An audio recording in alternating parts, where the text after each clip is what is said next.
금이라는 거 여러분도 아시지만 이제 사주의 금은 네 개 있죠. 천간의 경금 신금, 그다음에 신금이고. 물론 이제 금을 또 뭐 포괄적으로 얘기한다라면 지장간 속의 금도 이제 물론 얘기를 하죠. 뭐 축토 속의 금, 그 다음에 술토 속의 신금, 뭐 이런 부분으로서 이제 지장간 속에 캐내서 굳이 지장간 속에 있는 걸 캐내가지고 금이 있다 없다, 금이 몇 개다, 지장간 속에 있는 걸 금으로 봐야 됩니까? 아니면 없다고 봐야 됩니까? 이렇게 질문하시는 분도 계시고 그러던데, 과거에. 지장간 속에 있는 자체에 금 물론 있죠, 맞죠? 분명히 뭐 지장간 속에 금이라는 자체에 대한 의미가 분명히 있습니다. 근데 이걸 알아야 돼요. 참, 요 부분, 지장간에 대한 부분 좀 할 얘기가 좀 많아지는데, 엄연히 정확하게 표현하면요, 연지에 있는 지장간, 월지에 있는 지장간, 일지에 있는 지장간, 시지에 있는 지장간, 똑같지 않습니다. 달라요. 그런데 그거를 하나의 입체적으로 보지 않고 수평적으로 놓고 똑같은 글씨, 예를 들어서 축월생이다, 축일생이다, 그럼 일지축이다, 월지축이다. 똑같은 축의 축개신기라는 글자가 월지에도 있고 일지에도 있죠. 이거 좀 쓰면서 하면 좋은데, 이런 거 좀 쓰면서 하면 여러분들이 좀 도움이 될 수 있어요. 이거 좀 알아야 돼요. 제가 지장간에 대한 부분에 대해서는 참 많은 얘기를 좀 하게 되는, 뭐 하면서 어쩔 수 없이 하게 되는데, 왜냐하면 너무 지장간에 놀아나요. 왜 놀아나느냐? 간단해요. 그거는. 지장간에 놀아나는 이유가 있어요. 그냥 그냥 간단하게 얘기하면요. 뭐 긴 얘기하면 복잡해지니까. 간단하게 얘기하면, 기본적으로 지장간을 캐내는 사람들의 특성이 뭐냐면요. 사주를 전체를 사주를 볼 때 거의 십성으로 사주 봐요. 정제가 어쩌고, 편제가 어쩌고. 사주에 정제가 있어서, 아니면 정제 운이 와서 막 이런 식으로 표현하고, 목생환이 화생토, 토생금이니 이런 정도의 사주 보는 수준이기 때문에 너무 단순하죠. 사주 관법이 너무 빤해요. 그냥 뭐라고 그러나요? 그 자체 복잡성이 전혀 없어요. 그냥 있는 그대로 대입하면 돼요. 그것 일종의 더하기 빼기 개념밖에 안 돼요. 그 관점 자체는. 가감승제 네 가지 대체를 사용하는 것도 아니고 그냥 더하기 빼기 정도만 해도 할 수 있는 사주풀이란 말이에요. 너무 단순하다 보니까 지장간 속에 있는 걸 캐내가지고 뭔가 복잡화시키는 연구를 하는 거죠. 복잡지 않은 걸 복잡화시켜서 그거를 뭔가 좀 복잡성이 있는 것처럼 현혹시키는 작업이 바로 지장간 캐내는 작업인데, 좀 이걸 알고 했으면 좋겠다. 뭘 알고 했으면 좋겠냐. 근데 이게 과거에, 물론 이게 있어요. 과거에 고수들은 지장간 글자를 캐내서 그걸 통변함으로 인해서 거기에 묘미를 얘기하고 고수 흉내내는 관점이라고 얘기했는데, 사실 그건 많지도 않습니다만. 왜냐하면 그 고수들은 개념을 정확하게 알고 지장간을 썼단 말이에요. 그게 뭐냐. 아까 말씀드렸듯이 일지의 지장간, 일지의 축토다, 월지의 축토다. 축토 자체가 다릅니다. 축 개신기가 똑같은 개신기 글자지만 월지에 있는 개신기와 일지에 있는 개신기가 달라요.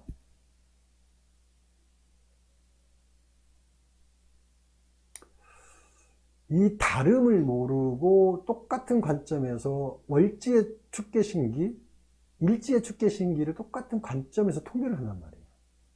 다릅니다. 월지 자체는 하나의 어떤 기적 개념이에요. 기 중심이죠. 기라는 자체는 뭐냐? 계절 중심이거든요. 계절 중심이라는 건 또 오행 중심적 요소도 있고요. 일지는 그렇지 않아요. 일지 자체는 거의 육친 중심입니다. 이런 얘기까지 하면 뭐하는데, 어쨌든 다릅니다. 달라요. 자, 이런 부분을 여기서 뭐 강의하는 시간은 아니니까. 제가, 문화 강의라면 제가 이런 얘기를 좀 더 깊이 있게, 심도 있게 얘기를 하겠지만, 여기서 뭐 그런 얘기 할 필요는 없을 것 같고요. 아무튼 다르다는 것만 얘기하겠습니다.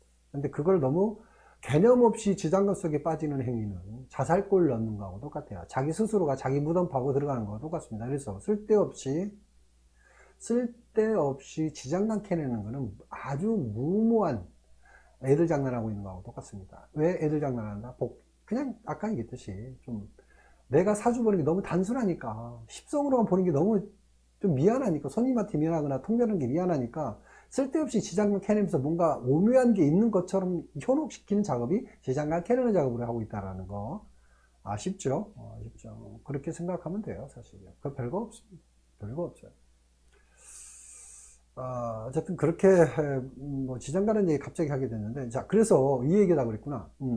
그래서 이제 제가 말씀드리는 거는 천간에 있는 경금신금, 지지에 있는 신금유금이 이제 금이다라는 자체를 얘기를 하다가 지장간 얘기 나오는데, 술토 축토 얘기하면서 지장간 얘기 나오게 됐는데, 그러니까 물론 이제 사중경금도 있으니까, 그래서 그 지장간 속에 있는 금 자체에 대한 개념을 너무 복잡스럽게 뭐라고 합니까? 보고 뭔가 묘한 게, 기가 막힌 게, 지장간을 꺼내서 쓰면 기가 막힌 통변이 나온다. 뭔가 관법 중에 진짜 기가 막힌, 뭐 귀신 잡는 어떤 지장간 개념으로 생각하면 큰 착각입니다. 그렇지 않습니다. 귀신은 거기에 있지 않아요. 지장간에 있지 않습니다. 처음 들어오신 분, 자, 목련님하고요. 처음에 들어 누구더라? 푸른솔님, 푸른솔님하고 목련님, 반갑습니다. 새로 오신 분에게는 뭐라고 그러니까 사주 검증 시간을 드리도록 하겠습니다. 생일을 오픈해 주세요. 오픈해 주시면 제가 뭐 이론적인 얘기, 오늘 뭐 이론적인 얘기 할 게 별로 없어요. 실전을 놓고 얘기할 필요가 있다. 오늘은 뭐 금에 대한 부분은 잠깐 얘기는 하겠지만, 금에 대한 얘기는, 자, 사주에 있는 금, 사주 속에 있는 금을 얘기하는 거예요. 사주에 있는 금을 가지고 얘기해야 되기 때문에, 사주 원국에 있는 금 자체에 대한 얘기를 해야 되기 때문에, 그게 좋은 작용을 미치느냐, 아니면 안 좋은 작용을 미치느냐, 이 얘기를 하려고 그러는 거거든요. 이걸 구분할 필요가 있다는 관점에서 얘기하는 거예요. 그래서 이 부분에 대한 얘기하니까, 지금 새로 들어오신 분, 우리 목련님하고 푸른솔님, 생일을 오픈해 주시면 제가 사주를 오늘 좀 특별히 사주 봐드리는 시간으로 신청한다고 다 해주는 건 아닌데, 제가 닉네임은 전문 닉네임이니까 신청해 주시면 제가 기회를 드리도록 하겠습니다. 좋은 기회가 될 겁니다. 그래서 오늘 금에 대한 얘기에 대해서 사주 원국을 놓고서 얘기 좀 해보려고 해요.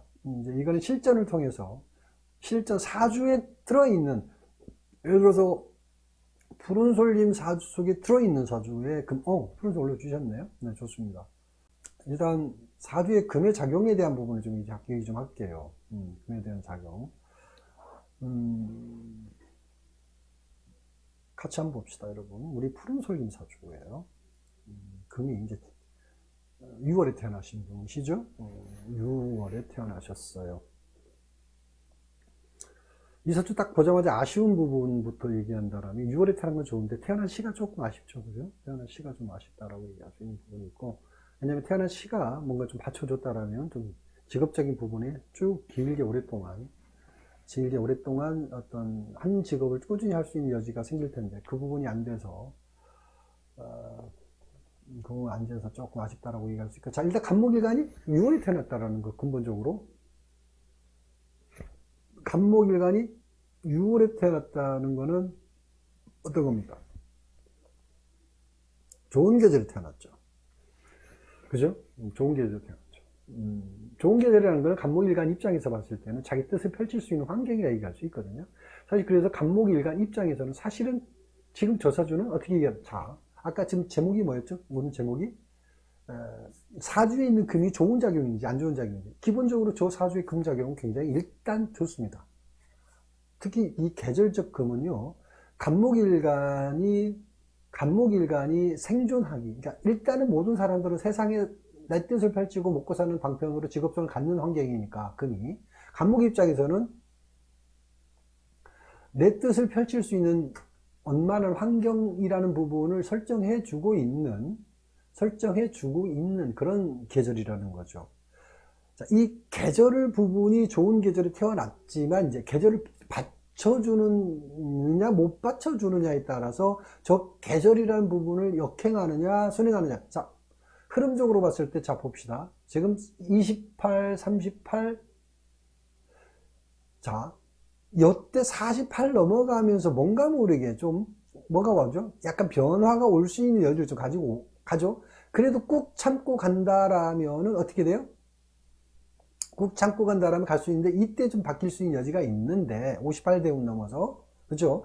자, 48에서 58이 이제 이 사주가 하는 직업적 개념을 얘기하는 거예요. 직업적인 월지는 직업이니까 이게 금이 나름대로 안정적인 기반을 어느 정도 마련해주는 역할을 하는 사주인데 48까지는 그래도 무난하게 갈 수 있는 그런 구조를 갖고 있기 때문에 괜찮은 사주로 얘기하는 거예요. 근데 자, 아쉬운 면이 처음에 딱 보자마자 얘기했던 게 뭐였죠? 태어난 시 자체가 좀 불안전한 부분 때문에 이 유금이 유지되는 힘이 좀 떨어지죠. 그죠? 떨어지죠. 자, 이런 부분 때문에 사주 원국에서는 항상 흔들려 있어요. 언제든지 변화할 수 있는 원인인자가 내재되어 있기 때문에 흔들려 있다. 항상 언제 뭔가 작용이 크게, 그러니까 예를 들어서 웬만한 바람 정도 부는 건 버틸 수 있는데 어느 날 갑자기 해오리 바람이 분다 그러면 갑자기 해오리 바람이 휩쓸려 갈 수 있는 여지의 개념이 있다. 그러니까 어떤 사람 같은 해오리 바람에 불든 태풍이 오든 뭐든 끝까지 버티는 사주 구조가 있다. 이거는 이제 변동 없이 끝까지 자기 직업을 유지할 수 있는 걸 얘기하는 거고, 이런 사주는 언제든지 변화할 수 있는 여지를 갖고 있는 원인자가 어디에 있다? 어디에 있다? 태어난 시에 있다.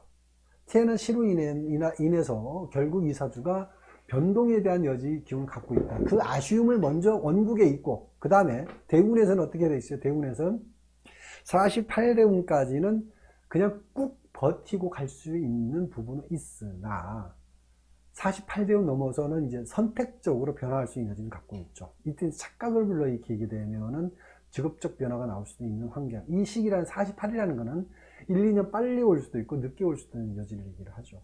이 부분이 이 사주에서 변동수가 커지는 형태로 나타난다라고 하는 거죠. 여기서 벗어나게 되면 이때부터 어떻게 됩니까? 이 사주가 이때부터 약간 이제 고난의 시간이 시작될 수 있는 여지의 개념이다 얘기할 수도 있겠죠. 그죠? 그 다음에 58대운 넘어서도 마찬가지가 되어버리죠. 자, 이런 부분들이 말년에 조금 불안정성을 띌 수 있는 여지다라고 얘기합니다. 자, 어떤 사람들은 이걸 이제 이렇게 얘기하겠죠? 자, 이 사주가 이제 신강이냐 신약이냐 따내가지고, 자, 이 사주 결국 태어난 시가 겁재 이렇게 되더라도 신약한 사주 이렇게 얘기하겠죠? 신약한 사주니까 이때부터 대박납니다. 거꾸로 얘기하겠죠? 이때부터 이제 신강한 운이 들어오니까 이때부터 대박 이렇게 얘기하겠죠? 일반적인 사주 본다 그러면 사실 그렇지 않죠. 그렇지 않죠. 사주 운 보는 방식 자체가 전혀 얼토당토하는 방식으로 운을 보기 때문에 이제 그런 통변이 나옵니다. 그게 뭐냐면 중국식 신강신약론으로 사주 보는 관점이다라고 볼 수 있죠. 그렇게 사주 보는 거거든요. 신약한 사주가 신강한 운이 들어왔기 때문에 대박 이렇게 얘기하는 거죠. 그게 말도 안 되는 논리로 사주 본다라고 얘기할 수 있어요. 어쨌든 이런 부분에서 이제 뭐 피드백이 없으니까 내가 뭐 긴 얘기를 하긴 뭐하지만, 왜냐면 사주는 일방적으로 풀어낼 수가 없습니다. 왜냐하면 이 사주, 똑같은 사주가 대한민국에 100명이 있습니다. 남자 50명, 여자 50명. 그렇기 때문에 개념문 정리해서 얘기할 수 있으나, 그래서 기본적으로 이 사주와 어느 방향성을 가고 있냐라고 얘기하는 부분을 잠깐 여쭤봤던 것이고요. 그래도 자동차 관련 쪽이라는 약간 무슨 이런 쪽 얘기를 하신 것 같은데, 나름대로 안정적인 직업을 갖고 갈 수 있는 유지틀은 분명히 갖고 있어요. 하지만 이 사주가 변화점이 언제부터 48부터 변하거나 58부터 변할 수 있는데, 자칫 선택적인 부분이 잘못되어서 이때부터 변화되면 고난의 기간이 시작될 수 있는 여지를 얘기합니다. 네, K안님 반갑습니다. 요 정도 얘기를 해 드릴 수 있어요. 그러니까 자, 결론은 뭐냐면 금에 대한 얘기인데, 이 월지에 있는 금은 여기 유금은 굉장히 좋은 작용력을 가진 금이다. 근데 천간에 떠 있는 이 경금은 물론 이제 이렇게 얘기하죠. 일개 을목합금 돼서 을목합금이 돼가지고 어쩌고 저쩌고 얘기하겠죠. 겁재를 잡아줬으니까 좋고 이렇게 얘기하겠죠. 그런 통변은 어색한 통변이고요. 그 통변 자체 의미가 없고요. 어쨌든 물론 이 겁재적 기운을 이 경금이 붙잡고 있기 때문에 그 긍정적 작용력이 있다는 자체는 얘기할 수는 있어요. 왜냐하면 이 겁재가, 근데 이거 이렇게 합이 안 돼도 이 을목이 어차피 이 계절적인 부분에서 힘을 쓸 수 있는 어떤 을목이 아니에요. 그렇기 때문에 크게 영향력을 줄 수 있는 그런 어떤 내 인생에 있어서, 내가 살아가는 데 있어서 을목이 어떤 겁재 자체가 내 인생에 문제가 될 수 있는 여지는 아니다. 근데 단지 이건 있죠. 부모, 형제, 자매에 관련된 부분에서, 특히 아버지 쪽에 관련된 부분에 있어서는 이 사주가 불편성이 있을 수 있는 그런 여지는 얘기할 수는 있겠죠. 그죠? 아니, 엄마 자리는 굉장히 좋은 자리죠. 그죠? 이런 부분들에 대한 얘기. 인생에 있어서 아버지로부터 혜택이 적거나, 아버지 때문에 문제가 되거나, 아버지로 인해서 좀 불편을 겪거나, 이런 부분들의 얘기는 원국에서 이제 얘기할 수 있는 여지다. 이렇게 이 정도 얘기할 수는 있겠네요. 네.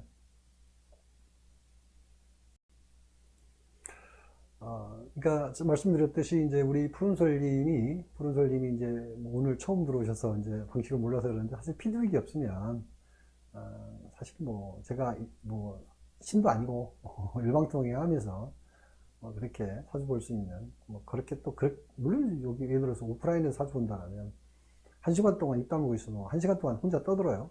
그렇지만 여기서 그러고 싶은 마음이 없다라는 거죠.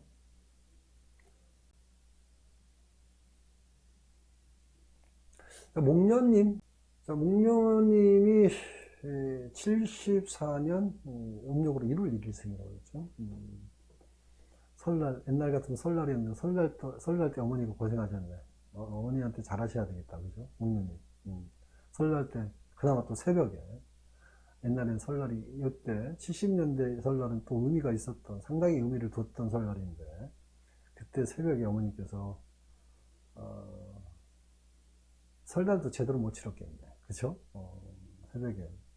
세배 받으러 가야 되고, 세배 받아야 되고, 또 음식해야 되고, 막 이럴 텐데, 우리 목련님을 뱃속에 갖고 있다. 또, 그나마 또 새벽에 출산하느라고 많이 힘드셨겠습니다. 어머니 계시나요? 살아 계시나요? 이 사주도 그렇지않아도 어머니에 대한 애증이 많은 사주입니다. 어머니 역할이 좀 많은 사주고, 어머니에 대한 애착이 좀 있을 수 있는 사주죠. 애증이라고 표현할 수도 있겠고, 어머니 역할이 참 많은 사주라고 볼 수 있어요. 어머니에 대한 부분이. 어머니 살아 계신다고 지금 생존해 계세요? 어머니가 좀 집안의 역할을 좀 많이 하신 분이실 것 같아요. 이 사주도 아버지에 대한 부분에 대해서는 조금은 불편성이 좀 있거나, 어머니 위해서 조금 집안의 역할이나 그런 부분들이 또 본인 스스로도 어머니에 대한 어떤 애착이 좀 있으시다고 볼 수도 있겠고요. 그렇죠? 원래 이제 이렇게 갑자입주로 태어나면 또 맞이 아니더라도 또 맞이 아니어도 맞이 같은 역할을 해야 되는 그런 어떤 책임감이 좀 있는 사주이기 때문에 어머니에 대한 애착이 좀, 어머니 애증이라고 그러죠. 엄마 닮고 싶지 않은데 이렇게 엄마 닮았을까? 나는 왜 이럴까? 막 이런 생각을 할 수가 있죠. 그쵸? 그래서 시집을 잘 가고 싶다라는 생각을 많이 했을 거라고 봅니다만은, 제가 지금 소설책 쓰고 있습니다, 지금. 목련꽃 그늘 아래서 소설책을 쓰고 있습니다. 목련님. 목련꽃 그늘 아래서 베르테르의 편지를 읽노라. 그죠? 그러니까 목련이니까 그늘 생각나네요. 그래서 목련꽃 그늘 아래에서 지금 제가 소설책을 쓰고 있습니다. 그래서 목련님이 지금 엄마 닮고 싶지 않은데 엄마 닮았다는 생각 때문에 때로는 내 팔자가 왜 이럴까? 엄마 닮고 싶지 않았는데. 예. 그러면서 그래서 항상 이제 그래서 이제 뭐라고 그러니까, 결혼에 대해서 굉장히 민감했죠. 사랑받는 결혼하고 싶다라는 생각으로 결혼을 하셨겠죠. 실제로 뭐 사랑을 많이 받으셨겠다고 보긴 하지만, 살다 보니까 남편 중심이 아니라 자식 중심으로 살고 있더라. 뭐 이런 생각을 좀 했겠죠. 자녀에 대한. 그런데 자녀는 똑부러진 것 같은데 내 말 안 들어주고. 지금 이 정도 나이 됐으면 자녀가 한 20대 됐나요? 20대 초반인가요? 자녀 마음에 듭니까?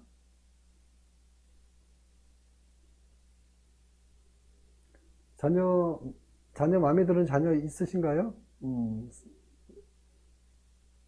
내가 원했던 모습으로 성장하고 있는 자녀 있나요? 좀 이렇게 주고받은 대화하면서 참 재밌겠는데, 근데 사주 가지고 소설책 쓰면 재밌어요. 그냥, 말을 안 들어요. 근데 말을 잘 듣는데 목련님이 말을 안 듣는다고 생각하죠. 얘는 나름대로 잘 해나가고 있는데, 본인이 욕심이 있어서 그렇다라고 얘기할 수 있어요. 왜냐하면, 물론 이제 모든 모든 주부들의 생각이 뭐예요? 남편보다는 자녀에 대한 물론 이제 남편 쪽에 기대는 사람도 있긴 있죠. 그렇지만 이 사주는 이제 그렇지 않다고 얘기하는데, 그래서 자녀에 대한 기대치가 상당히 이제 많이 키우고 있고 키웠다라고 일단 볼 수 있어요. 그래서 이제 자녀가 좀 잘해도 좀 더 불만족스럽게 생각할 수 있는 여지라고 얘기하는 거거든요. 그런 부분이 있죠. 네. 자, 어쨌든, 이 사주가 갖고 있는 특징적인 부분이 이제 자녀에 대한 애착이나 자녀에 대해서 뭔가 좀 기대치를 키우고 그러지만 내가 생각하는 자녀의 모습보다는 자녀는 실제로 잘하고 있을 수 있는 자녀인데도 불구하고 내 욕심이 자녀하고 갈등을 빚을 수 있는 여지가 있더라. 있더라. 이런 부분이, 이제, 내가 생각하는 삶의 모습. 그러니까 이제 남편보다는 장식 중심으로 포인트를 놓고 보는데 뭔가 좀 내가 원하는 부분들이 자꾸 이제 어긋날 수 있는 여지인데 나는 이렇게 얘기하고 싶어요. 이런 부분을. 그래서, 누구도 나를 대신할 수 없습니다. 이 얘기를 해드리고 싶어요. 누구도 나를 대신할 수 없어요. 그 말은 뭐냐면, 내 인생 내가 찾아야 돼. 나 이 얘기 드리고 싶은 거야. 본인은 철저하게 내 인생 내가 나를 찾았을 때, 내 인생 내가 나를 찾았을 때 가장 행복함을 느낄 수 있지. 자녀로서 행복할 수도 없고요. 남편으로서도 행복할 수 없다라는 얘기를 꼭 해드리고 싶어요. 여기서 뭐 어떤 결론적인 부분만 이렇게 딱 꺼내서 얘기해버리면 본인은 당황스러울 수 있거든요. 당황스럽다는 거는 원인적인 요소, 내가 왜, 내 입에서 왜 이런 얘기가 나왔을까라는 걸 원인적으로 쭉 설명하면서 그 얘기를 꺼내면 뭔가 나름대로 공감을 할 수 있는 여지를 가질 텐데, 그냥 닥치고 이런 얘기 하니까 뭔가 좀 사주에 문제가 있어 그런 게 아닌가라는 생각이라든지 별의별 생각 다 하실 수 있기 때문에 조금 걱정스러운 면은 없지 않아 있지만 결론만 일단 말씀드리면 그렇습니다. 어쨌든 자기 인생을 자기 팔자 아니면 최소한 내가 나의 인생을 산다라는 자체의 개념이 뭐냐면 그냥 내 팔자를 안다라는 것 자체도 중요해요. 내가 어떤 팔자를 가지고 태어난 사람인지 나의 운명적인 내가 이 세상에 왔을 때 어떤 모습으로 세상을 살아가라고 왔는지를 냉철하게 내 스스로가 나를 판단할 게 아니라 사주로서 투영해서 나의 모습을 다시 한번 나를 볼 수 있는 시각을 제3자적 입장에서 사주로서 놓고 볼 필요가 있다. 사주로 볼 필요가 있다. 그랬을 때 제3자적 입장에서 나를 다시 한번 볼 수 있는 시각이 생기는 게 사주라고 얘기할 수 있기 때문에 저는 사주를 통해서 냉철하게 나의 모습을 한번 투영해 볼 필요가 있습니다. 그러면 좀 더 냉정해질 수 있고 지혜로워질 수 있다는 거거든요. 이 얘기를 좀 해드리고 싶습니다. 이 얘기를 좀 해드리고 싶어요. 이사주가 지금 시기 44세에서 54세까지 시기가 어떤 직업성의 변화가 나오면서 정신적인 세계, 정신적인 분야에 나름대로 굉장히 깊게 빠질 수 있는 여지의 시기라고 얘기할 수 있어요. 시기라고 얘기할 수 있어요. 이때 막연하게, 그냥 저는 이렇게 막연하게 종교 생활을 하는 것보다 종교 생활을 하는 이유가 뭐냐면 나의 심신, 몸과 마음을 휴식한다는 의미도 있어요. 종교를 갖는 게. 이게 휴식이 사실 종교의 목적은 아닙니다. 종교의 목적은 나를 찾는 거지 거기 가서 쉬려고 가는 게 절대 아니에요. 부처님을 믿으러 가는 것도 아니고 하느님, 예수님을 믿으러 가는 것도 아니에요. 종교라는 자체는 나를 찾는 작업이 종교 작업이거든요. 근데 이런 부분을 착각하고 계속 종교를 기대면서도 내가 누군지도 모르고 종교에 기대는 거는 어찌 보면 좀 어리석은 거죠. 제가 말씀드리는 부분은 뭐냐면 종교를 찾는 것도 좋지만 나를 찾고 나서 종교 찾는 건 굉장히 좋은 방법이죠. 나를 먼저 찾으세요. 나를 먼저 찾고 종교를 찾기 바랍니다.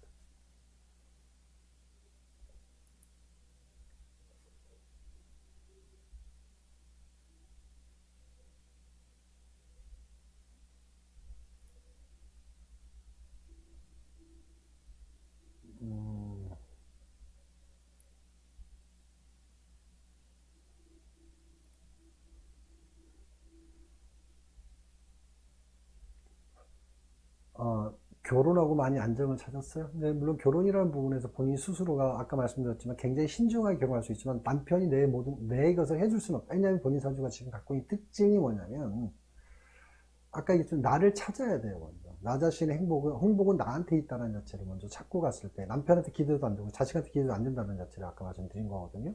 그 포인트에 대한 부분을 좀 더 이해를 좀 빨리 했으면 좋겠다라는 거죠. 남편 복이 있고 없고 그런 거하고 상관없어요.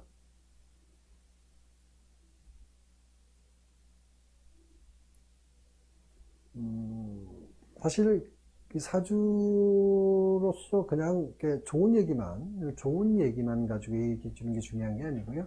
한마디로 이 사주에 최적합한 얘기를 냉정하게 한마디라도 좀 더 이렇게 쓴 약이라도 약을 드리는 게 좋지. 그냥 단물 나는, 그냥 설탕물 한 잔 주는 것보다는, 저는 그렇게 생각합니다. 어차피 사주를 보는 겁니다. 좋은 건, 물론 나름대로 좋은 부분을 많이 얘기할 수도 있겠고요.